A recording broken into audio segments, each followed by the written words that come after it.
Shivallah, after your car accident and experiences of conducting so much energy, when did you begin to engage in a formal spiritual discipline?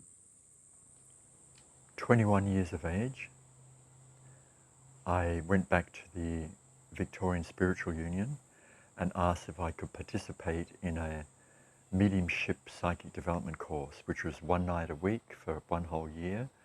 We would sit in circle, approximately 12, 13, 14, 15 people, and we had a teacher guiding us, how to open up the third eye, how to become more sensitive to meditation, how to be listening to the heart, and if you had the capacity for mediumship, how to be open to that.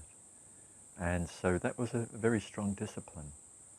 So I would travel on the train, in those old red trains, for 45 minutes to an hour, all the way in, every night to go to the spiritual union for that.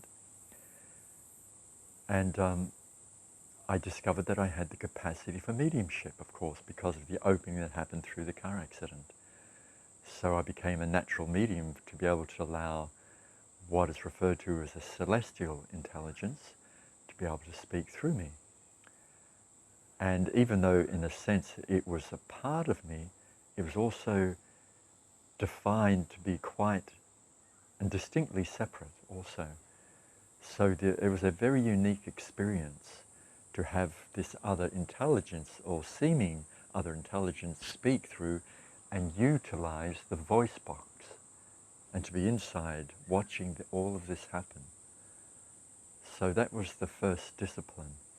But then the next discipline that happened, which then took me on for years to come, was that through that time, through one of my, what I would call a prophecy dream or a vision dream, during that course, I had a spiritual teacher, a master, come to me in that vision dream. And I was already requesting this, asking, I want to be with the master. I want to know who is my master. I want to be with the master of masters. That's why I was putting out. Because I was already learning about masters and the master of masters through Alice Bailey and the teachings of those teachings back in the day. And then all of a sudden this teacher showed up. And in the vision dream, he was sitting on one of those unusual big high-backed chairs, and he had a disciple standing on one side, a disciple standing on another, and they were dressed in robes. He had a long beard, a moustache. He spoke with me during that vision dream, and then it was, I'd say, several months to 9 months later, I came across his book, and I saw his eyes, saw the beard, saw his name. That was the one. I knew that was him. And then you discovered the actual written teachings. It was the writing teachings. And I remember, I think it was in the second book that I had of his, he said, you don't need to come to India. He was in the physical embodiment. He said, you don't need to come to India to see my bag of bones. If you are connected to me through the heart, you can take initiation just where you are. And he said, all you need to do is just be loose and natural. And in that moment, I just knew, that's it. I don't need initiation, formal, any of that. I'm living it already, and I'm already connected to him through the heart. That's enough. And he's acting as a reflection, a mirror to my deeper essence. I already understood that as well. But then it was a matter of months later again, I saw some of his disciples who had come through into Melbourne, into the Paran area. I was already dressing in just all white calico clothing and only white all the time already. And I was endeavoring to live what's called the Essene way of life that was in alignment with Yeshua, Jesus, Yeshua ben Joseph. But then these disciples came through all dressed in orange. And they had an aura about them, some energy as well. So of course I naturally approached them, asked them, and they said they're disciples to that particular master.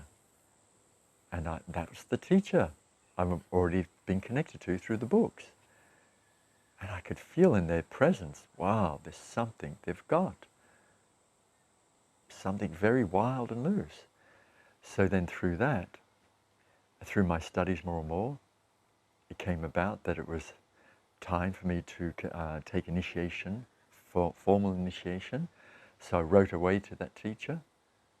He wrote back and said, here's your new name, and this is what it means, and here's the message for your path, your life. And it just, everything rung through, and I was just jumping up and down with elation. It's like resonated completely. So that was in a sense, a true formal initiation through a living, physical, enlightened teacher. And yet that wasn't the only enlightened teacher that came into my life. There was another one that came in quite early, or two more actually that came in quite early. And yet that first one was the one that I was, in a sense, not following, but living according to his directive most of the time. And yet I was also reading the works from the other two, but also connecting on an inner level with the heart of one of those others as well.